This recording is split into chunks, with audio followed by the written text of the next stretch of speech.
இன்னொன்று வந்து நம்ம ரத்தன் டாட்டா இருக்கார்ல, அவர் வந்து எவ்வளோ பெரிய பணக்காரர், டாடா ஃபேமிலிஸ் எவ்வளோ பெரிய இவங்க. ஆனால் அவங்களே வந்து கீழே விழுந்திருக்காங்க. எப்படி டாடா மோட்டார்ஸ் ஆரம்பித்து கீழே விழுந்திருக்காங்க. டாடா மோட்டார்ஸ் கார் பண்ணணுங்கிறது ரத்தன் டாட்டாவோட ஒரு ட்ரீம். அவர் வந்து என்ன பண்ணியிருப்பார், டாடா இண்டிகா பண்ணியிருப்பாங்க. டாடா இண்டிகா பெரிய சக்ஸஸ். டாடா இண்டிகா வந்து பெரிய சக்ஸஸ். நிறைய கேபுக்கு என்னென்னமோ அதெல்லாம் போச்சு, பயங்கரமான சக்ஸஸ். ஸோ இந்தியனாலே ஒரு கார் பண்ண முடியுங்கிறது காட்டினது தான் டாடா ஃபேமிலி. ஆனால் அடுத்து ஒரு கார் பண்ணாங்க, டாடா இண்டிகோ. டாடா இண்டிகா இல்லை, இண்டிகோ. அது நிறைய டீ போர்டு, இந்த செடான் டைப் குட்டியாக டிக்கி வச்சது. அது வந்து அட்டர் ஃப்ளாப். அது அட்டர் ஃப்ளாப். ஸோ அதுக்கப்புறம் இன்னொரு கார் பண்ணுறாங்க, டாட்டாவோட ட்ரீம் ப்ராஜெக்ட் ஒன்று பண்ணுறாங்க. அது என்னென்னா டாடா நேனோ. கொல்கத்தாவில் போய் கம்பெனி வைக்கிறாங்க. கொல்கத்தாவில் ஒரு இஷ்யூ வருது. கொல்கத்தாவில் கம்பெனியில் ஒரு இஷ்யூ வருது. அப்புறம் வந்து அங்கேருந்து குஜராத்துக்கு சம்திங் இந்த பக்கம் சைடில் இருக்கிற ஸ்டேட்டுக்கு அது பிளான்ட் இது பண்ணுறாங்க.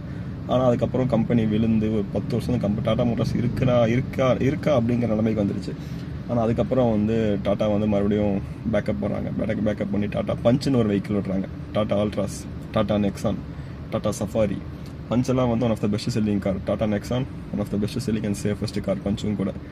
இந்தமாரி ஒரு லக்ஸரியான கார், இந்தமாரி ஒரு பயங்கரமான ஒரு 10 வருஷம் சைலண்டாக இருந்து அதுக்கப்புறம் உள்ளே வராங்க. ஸோ இதில் தான் என்னன்னா, அவங்க வந்து கீழே விழுந்து, அவங்க தோற்று போய் கீழே விழுந்தாலும் திரும்பி எந்திரிச்சு நிற்கிறாங்க. டாட்டாவில் பணம் இருக்க நிற்கிறாங்க, அப்படியே கிடையாது. அவங்ககிட்ட பணம் இருந்தால் வேறு பிஸ்னஸ் பார்த்துட்டு போயிருக்கலாம். ஆனால் இதை நம்ம சக்சீட் பண்ணி ஆகணும் அப்படிங்கிற ஃபெய்த், நம்பிக்கை அப்படின்னு கேவல் டைம் கீழே வந்தால் நான் எந்திரிப்பேன் அப்படின்னு. அதுக்கப்புறம் டாட்டா மோட்டார்ஸ் கமர்ஷியல் ஒன்று வந்து, கமர்ஷியலாக அந்த லாரி பஸ்ஸு பண்ணுறது, அது ஆரம்பித்து அதுவும் சக்ஸஸ்ஃபுல்லாக போச்சு. ஆனால் அதுலேயுமே பார்த்தீங்கன்னா எஸ்கோபார் சம்திங் ஒரு கம்பெனி, ஒரு ஜெர்மன் கம்பெனி, பேர் மறந்துட்டேன். எஸ்கோபார் கிடையாது, ஒரு பேரை மறந்துட்டேன். அந்த கம்பெனியுமே ஃபாரின் கம்பெனி போய் வாங்கி அதுக்கப்புறம் இப்போ அதுவுமே தனியாக டாடா மோட்டார்ஸ் பேசஞ்சரும் டாடா மோட்டார்ஸ் கமர்ஷியலுமே தனியாக பிரிச்சுட்டாங்க.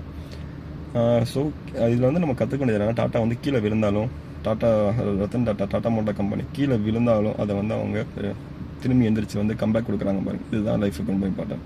ஸோ நம்ம கீழே விழுந்தாலும் எந்திரிச்சு ஓடிக்கிட்டே இருக்கணும்.